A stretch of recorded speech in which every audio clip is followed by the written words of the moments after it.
Hello and welcome to another evening of frank conversation here on Hard Copy, coming to you from our studios in Abuja. I'm Maokpe Ogun Yusuf.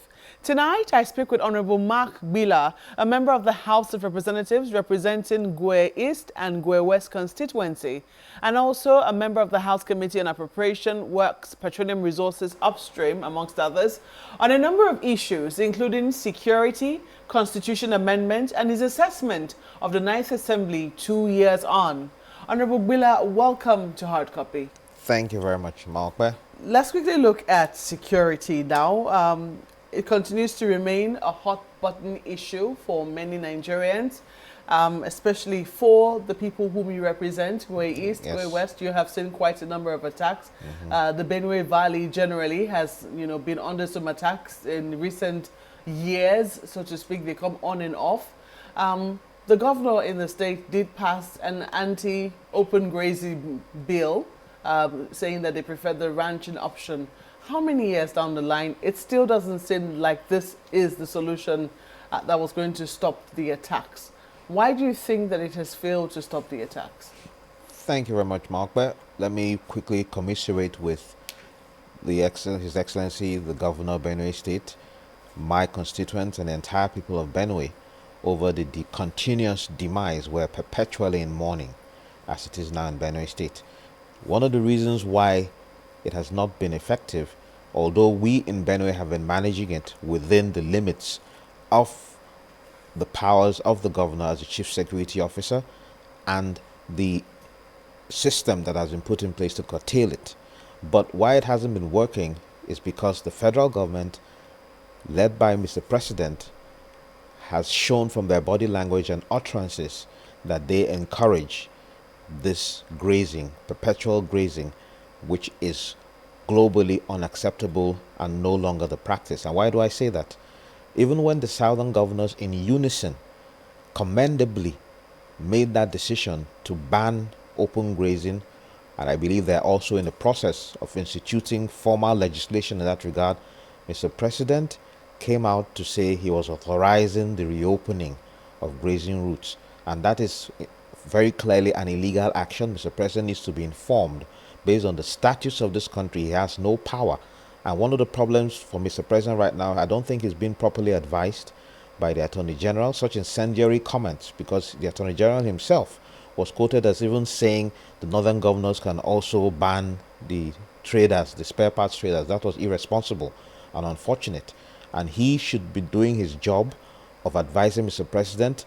The Land Use Act is very clear, very articulate in the fact that the governors are the ones saddled with those powers, not Mr. President, and he cannot order, make by fear. This is not a military administration. So these utterances and these actions by the federal government is obviously encouraging these herders to keep carrying on with grazing, which is something that globally everybody should know by now is not done.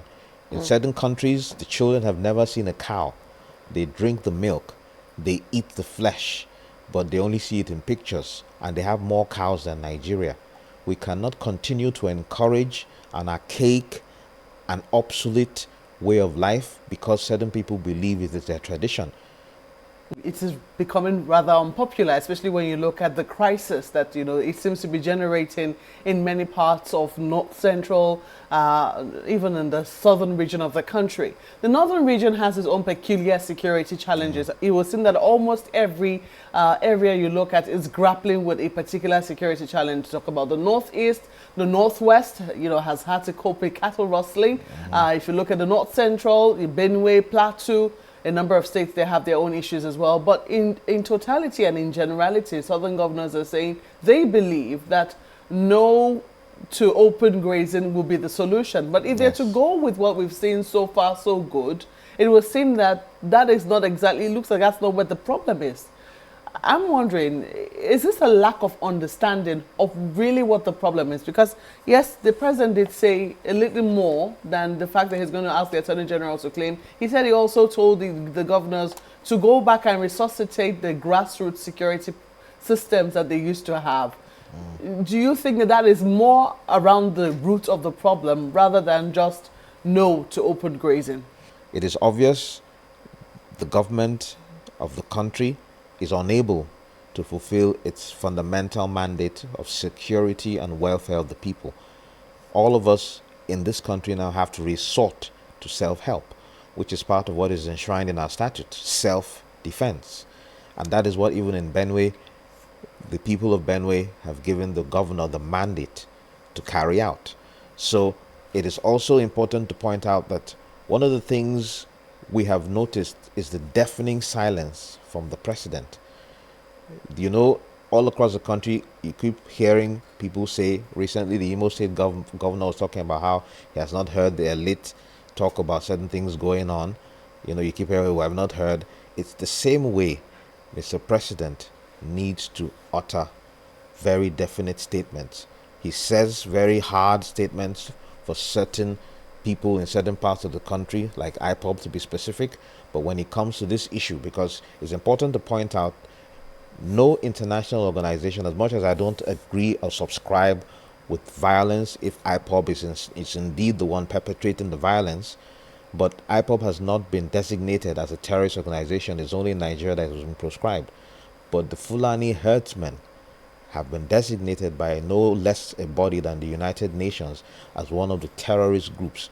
But in our country, we have not seen them as such. So the rules of engagement, which our military men are very familiar with, would enable them, engage them adequately if they were so identified. But it's important to point out, whenever Mr. President speaks about it, the recent killings of 100+ people, have you heard Mr. President say anything about it? His silence is deafening, and I believe this is encouraging his kinsmen. In the House of Representatives, I mean, we've seen a number of times where minutes of silence are observed every time deaths are reported, especially when they're deaths en masse of most times. Beyond that, what more? What other thinking is being undertaken in the House? Only recently they had a security summit. What concrete resolutions did they reach to say this is the step we're going to take moving forward? Well, let me point out to you, while I commend the idea behind constituting the security summit, I must point out, and I believe the speaker should be listening, that the manner in which they went about it was inappropriate. I cannot tell you, Malcolm, right here what the resolutions were because I was not invited. Neither was I given any details of the summit. And you know, my people are in the front line of the insecurity in this country. So if people like us were not invited, I learned, and it's important to point out, I was hearing from elsewhere, I don't even know what is accurate, that there was a particular committee selected for such a topical issue, such a very important issue that is affecting the unity of this country. You would think that every member, especially those who are affected, would be invited formally to participate, because my constituents think I was there to lend a voice and to give the message from them about what their preferences were, but I was not given that opportunity. How did that happen? Well, it's the leadership that will have to answer how they organize a summit where people who were affected, like us, were not around to participate and do not know the resolutions. It's a little odd when you say, I mean, the House, from the announcement they made on the floor of the House, it seemed like the entire House was in agreement and in unison that a summit was indeed needed. It's a little odd that you say that you were not invited. Yes, because that's what I'm trying to say. You need an invitation from the House that you belong to? Obviously. What I mean by invitation is the fact that we need to usually be communicators, even when we have committee meetings where we belong. Whenever there is something to do, hearings, oversight, we get an invitation and a notification. Maybe that's a better word to use. A notification, okay, so you were required to come here. And these are things that did not happen. So that didn't go around for all members of the House? No, it didn't. Have you been able to find out how many more members were affected by this? Majority of them. That's why you don't need to find out. You can look at the attendance on that particular day and it'll tell you, it speaks volumes. So while I commend the idea behind it, the manner in which it was carried out was ineffectual. let's look at the fact that a constitution amendment is going on, and the security situation seems to have piqued a lot, the interest of a lot of Nigerians in the current constitution amendment. They believe that the problem, the reason why it was seen that states are not able to do as much with regards to security, it lies with the constitution. From your own assessment, in your own experience, and what you know of, what the problems are, do you think that the problem really lies with the Constitution, or do you think that it lies elsewhere? Yes, fundamentally it lies with the Constitution. And why do I say that? The Commissioner of Police, the Brigade Commander, all these heads of federal forces in the states do not answer to the state governor. It is only in the Constitution, it is only in the letter of the Constitution that it refers to the state governor as the chief security officer. In reality, he is not. He is not, because he can't control these individuals. They still take orders from their bosses in Abuja. That we know. I mean, that we've always known. Exactly. But despite the situation, a number of chief executives have been able, or state executives have been able to make do or manage somehow to still provide despite the constraints that they face. So do you think that sometimes the governors are just giving us excuses? Those state governors who have been able to do that have more resources to be able to do so. If you check the statistics, that's the reality. They have more allocation, they have more resources, and they can easily deploy those to assist the security outfits. Those with limited resources, like our state, for instance, can't begin to do that except they have direct control, and like majority of the states also in the country, which is why the issue of state police is paramount. This is one of the things that we're looking at in terms of constitutional review, devolution of powers. So if you have state police, because this conversation has been on before now, if you have state police and states are not able to fund their own policing system, because if we're looking at the central purse, and that's still how we intend to fund states moving on, there will be huge questions as to if we can't fund them now, despite the constraints, it is still centralized, where you just support them with whatever it is you have. What is the guarantee that when you now own your own force, you will be able to fund them appropriately, buying equipment and all whatnot, with the limited resources that states will still have at their disposal? Okay, now the issue of funding obviously is critical. It's important. So it is a valid concern people have in terms of those limitations the states have at the moment. But within those limitations, when it is within the powers of the state to control, they can better direct, monitor, and implement. But when you have a federal force, you have no direct control over. Even when you deploy those resources, how they are managed, how they're utilized is beyond your control. Knowledge you require might not be within the state alone. It might be somebody from outside who can provide that knowledge, but within the authority of the state government. That's the most important thing. That's a very critical part, within the authority and direct control of the state.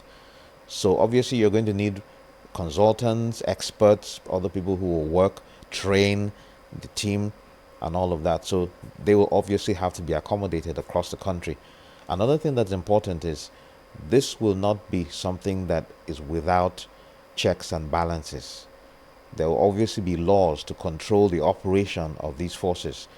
We'll have to institute what abroad they call internal affairs, that looks into the activities of these police, recruits or officers or whatever it is, and to be able to, apprehend them or bring them to justice if they err. So these are things that we need to very consciously, when state police starts, be able to put in place.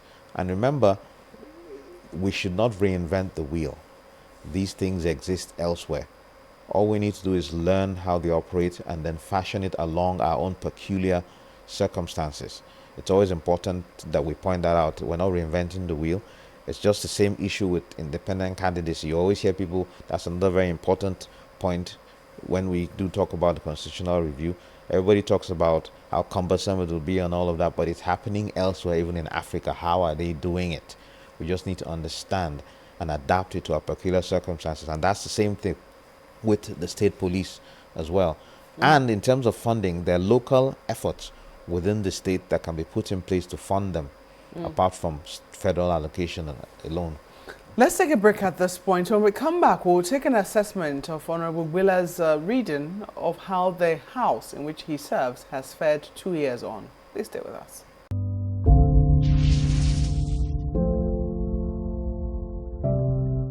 Welcome back. You're watching Hard Copy, coming to you from our studios in Abuja, and we're speaking with Honorable Mark Gbillah, who is a member of the House of Representatives representing Gwei East and Gwei West constituency, and belongs to a number of committees in the House of Representatives. Honorable, I want to ask you, 2 years on, how would you say that the House has fared? And I want you to look at, in terms of the vibrancy of the House. Yes, you have a number of responsibilities, which are representation, making laws, and of course, oversight.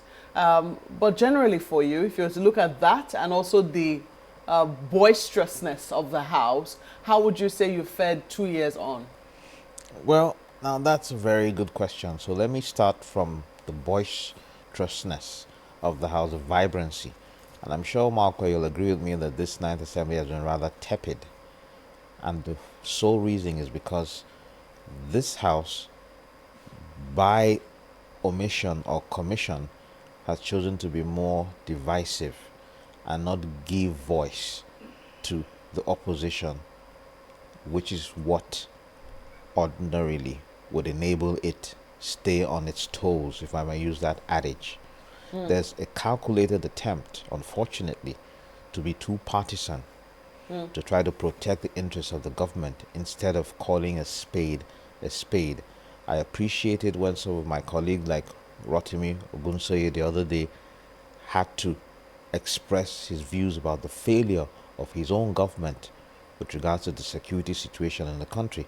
A lot of that has not been allowed to be said on the floor. Even with regards to oversight, which is a very key function of ours, I have had cause to express my objection to certain overtures to try not to emphasize too much on certain issues because of the effect on the government, and all those issues that are obviously partisan considerations. When you say tepid, some people will say that the minority in the House has its place and that it should be the one to, I don't know, how will I put it now, make these observations to say these are some of the things that we quarrel with. We've not seen a situation whereby they were shunned. Well, you haven't seen, or rather you haven't wanted to see, because there have been several instances that have been occurring on the floor of the House. And one of the things, and I thank God for your program Hard Copy, where we bear the facts, a lot of our colleagues have brought motions to the House Committee on Rules and Business that have not been taken because it will look bad for the government. A lot of motions have not been allowed to be heard and debated on the floor. So you're saying members are being bullied, more or less? Yes, that is obviously what the case is at the moment. There are those cases, and if you want to inquire, there's several of my colleagues, TJ Yusuf, Honorable Chinda himself, Abiante, a couple of other people that have some other motions and bills that have not been allowed to be taken. A couple of our colleagues in the opposition who believe, they have a stake, obviously by reason of some positions they have been giving in the House, and not wanting to be seen to be in opposition too much and lose those benefits they believe they're having, obviously seem to have those reservations, and it's rather unfortunate. But that is their own prerogative, which was obviously seen when we walked out with regards to the issue of the Twitter ban. Yes, only six of you walked out. No, it was more than six. That was not accurate. It was a lot more than that. How many That's of you? why if you Are you able saw, to say precisely how many people walked yes, I know that when we went for the press briefing, we were over 15. And another thing you need to notice is the population in the House is not usually very much these days. I don't know whether it's a lack of motivation, but there's something also going on with regards to that. We're supposed to start sitting at 11 every day, but at 11:30, you hardly see people showing up. So obviously there's even a lack of motivation with regards to the members themselves. And these are things the Ninth Assembly has to do something about. As we now celebrate a new Democracy Day, I mean, we have a new Democracy Day and it's been celebrated. What are your thoughts on a whole on our democracy? When you look at your experience in the House, in the National Assembly as a whole, which is supposed to be the bastion of democracy, and when you look at the fact that you're in the opposition political party, and you also ought to have a voice, but it would seem that generally, on the whole, we don't get to hear much from the PDP. What are your thoughts on that? If you look at the Eighth Assembly, you would see there was a lot more vibrancy with regards to the opposition. Now, that was also because the leadership at the time was more objective. Some people would say, those who are still trying to be partisan, they would want to say because they were at fisticuffs with their own party and they emerged out of rebellion. But that is not true. They are fundamentally... Now, that's a fact that cannot be ignored. No, it's a fact that that's how they emerged. But it's not a fact that that is why they allowed the opposition to have a voice. It was because of the nature of the leadership and their own disposition. Now, when you have a leadership that tries to go out of its way to protect the interests of its government, then it is not doing that government any good. There's some things that we need to start to realize as we celebrate another Democracy Day. Nigeria is the only country we have. It is either we're honest and sincere, and this is what I like to implore all of my colleagues. I came into the National Assembly on the platform of the APC, but was one of the most vocal to criticize, which is why they even did not want me again to run on their platform, and I had to leave because they could not handle genuine objective criticism. And this is something some of us will not relent in doing. Our forefathers, our progenitors, some even paid the supreme sacrifice for what we're enjoying as a country today. There's something in the Bible that it says the glory of the latter is greater than the former, but in our own instance it seems their own glory is greater than ours. Recently there was this clamor for end NASPE. Do you realize that the entire budget of the National Assembly, Senate and the House is less than 1% usually in every budget year? Let me use this year as an example. It's less than 1%. So in the next 10 years, if you cancel the entire pay of the National Assembly next 10 years, it will not be up to 10% of this year's budget alone. Nigerians are not understanding that this is a calculated attempt usually by the executive to put us at war with the people we represent, to think we are the problem. That's why when you go around some constitutional review zones, you hear them say, reduce the size of National Assembly. That has never been our problem. For a whole institution that everything encapsulated in it is less than 1% of the annual budget of the country every year, is that the problem? Would you say this if you were out of the National Assembly? Would you still maintain this stance? Definitely. I maintained it even before I came, which is why I got involved, because some of us were privy to the details and what was going on here before we even came, because we knew that this was not a place to make money. It was a place to represent the people and make laws. If you look at those being prosecuted now for corruption, how many you can count on one finger are members of, on one hand, are members of the legislature. Most of them are the executive, because they're the ones who warehouse the funds of this country every year. That is where Nigeria's problem is. Nigeria needs to begin to know this and allow the legislature do their job and function efficiently to do their work. And which is why I was trying to appeal to my colleagues and the leadership of the National Assembly. Let the Democracy Day be a reminder to them of the very essence of democracy. The majority will have their way, but the minority should have their say. The leadership should know we are in the spotlight. We are not happy. The Electoral Act, the delays we're seeing, it seems as if it's an intentional ploy again to let the coming elections pass with this very questionable Electoral Act. and we're not happy, and we will continue to voice out our dissatisfaction, and Nigerians should rise up. This is when they should rise up and insist on this legislation to pass, because this is what will help us start to have proper leadership of this country. Honorable Mark Gbillah, thank you for coming on Hard Copy. The pleasure was all mine, Malcolm.